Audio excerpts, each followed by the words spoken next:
जैसे समिति का चुनाव होता है, एक बोर्ड गठित होता है, बोर्ड में अध्यक्ष, उपाध्यक्ष और डायरेक्टर होते हैं। अभी तो शायद भंग होगा बोर्ड, है ना, लेकिन बोर्ड होता है, उसमें आपके सदस्यों के बीच में से ही डायरेक्टर, अध्यक्ष, उपाध्यक्ष चुन के जाते हैं और वो समिति गठित होती है। वो समिति का बोर्ड सारा कामकाज देखता है।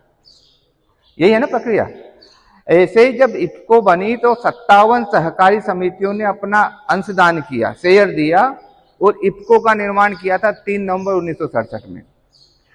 और आज 35,000 सहकारी समितियों के अंश पूंजी इफको में जमा है और लगभग 5 करोड़ किसान इफको से सीधे जुड़े हैं।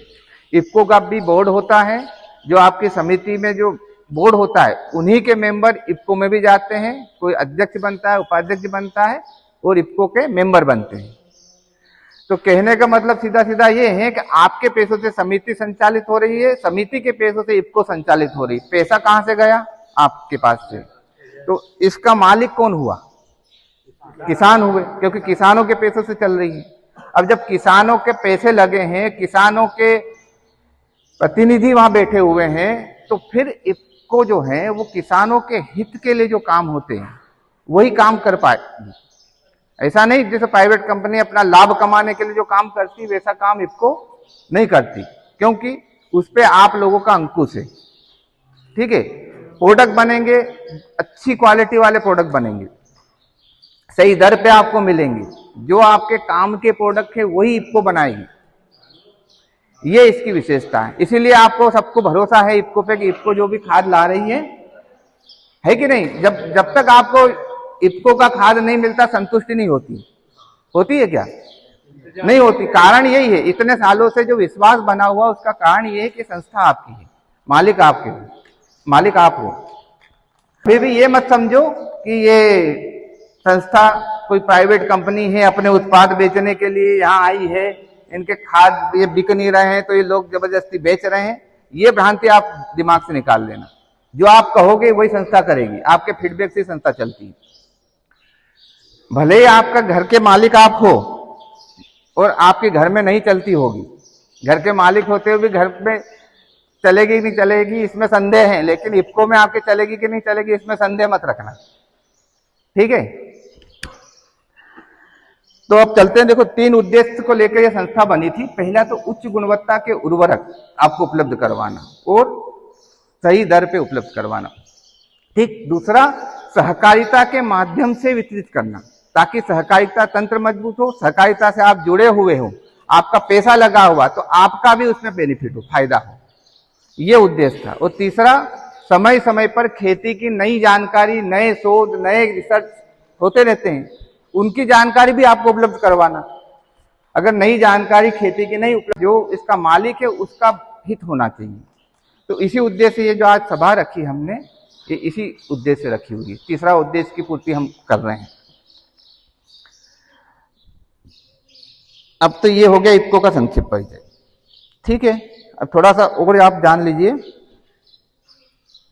आपको बड़ा गर्व महसूस होगा। किस बात पर गर्व महसूस होगा?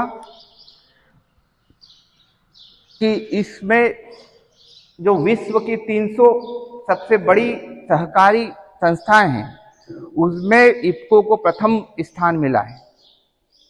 पहला अवार्ड मिला, प्रथम स्थान मिला है। अब ये बड़ी गौरव की बात है, विश्व की 300 सहकारी संस्थाओं में इफको, आपकी किसानों की संस्था को अवार्ड मिल रहा है।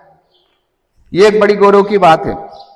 इफको केवल देश में ही नहीं, देश के बाहर ओमान, जॉर्डन, दुबई भी अपना व्यवसाय कर रही है ना। अपना किसानों का प्रेजेंस बाहर भी है, दूसरे देशों में भी हमारा प्रेजेंस है। तीसरी, हम जो इफको खाद बनाती है ना, केवल इफको ही नहीं, इफको ने अपनी 22 सहकारी सब्सिडरीज यानी सहयोगी संस्थाएं स्थापित की है। केवल खाद ही नहीं बनाती, खाद के अलावा आपने इफको टोक्यो देखा हुआ, जनरल इंश्योरेंस भी करती है। इफको एमसी दवाइयां भी बनाती है। भले आपको जानकारी आप तक उपलब्ध नहीं हो रही है, लेकिन दवाइयां भी बनाती है, बीमा भी करती है। दूसरा, अंतरराष्ट्रीय व्यापार भी करती है, यहां से बाहर भी चीजें भेजती है। तो एक कहने का अर्थ ये अंतरराष्ट्रीय संस्था हो चुकी है हमारी, केवल भारत तक सीमित नहीं है। इफ्को के 5 कारखाने हैं अपने देश में। कहां कहां? 5 कारखानों में 3 तो यूरिया के हैं, 2 डीएपी एनपीके के हैं।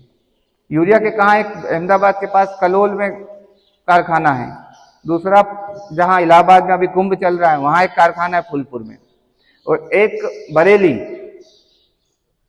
उत्तर प्रदेश वहां एक कारखाना है। ये 3 तो कारखाने हैं यूरिया के, और 2 डीएपी एनपीके के कारखाने। एक कहां है?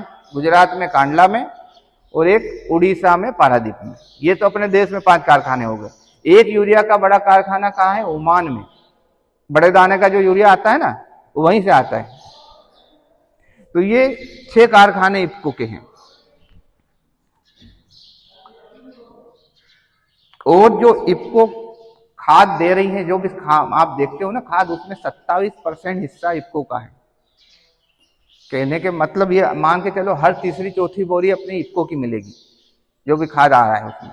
तो इतनी बड़ी संस्था है, वो किसानों की संस्था है, इसलिए हमें गर्व होना चाहिए इस बात।